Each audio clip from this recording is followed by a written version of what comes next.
Hi, this is Matt Blanchett from Blanchett Homes, and when I'm not selling houses, I like to walk through the streets of historic hometowns to appreciate the places that have stood the test of time. Walk with me. Hello and welcome back to another edition of Walk With Me.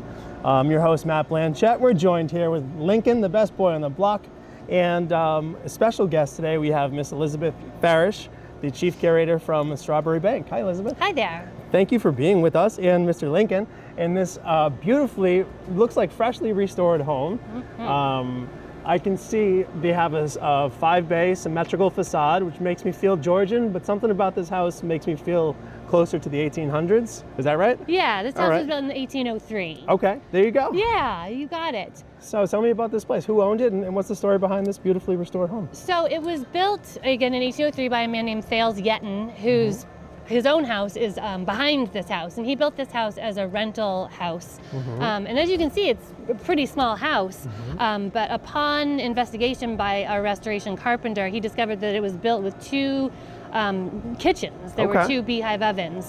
So he built this teeny tiny house as a duplex. Interesting. So, you know, this house was always lived in by multiple families. Interesting. And we, the museum, are in the process of restoring. You can see the exterior has been done. It looks gorgeous. It looks really nice. We did paint analysis, so we know that these were the colors that they used.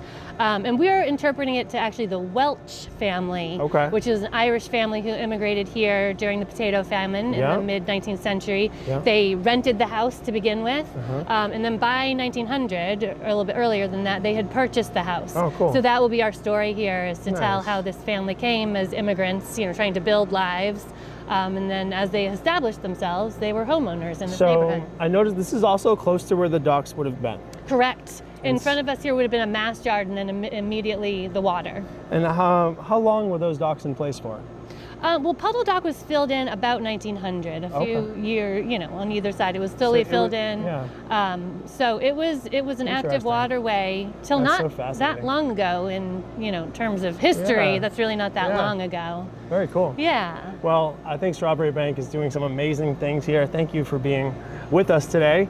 And Thank you. I think we still have one more house on our tour. So thank you for walking with us, and we'll see you next time.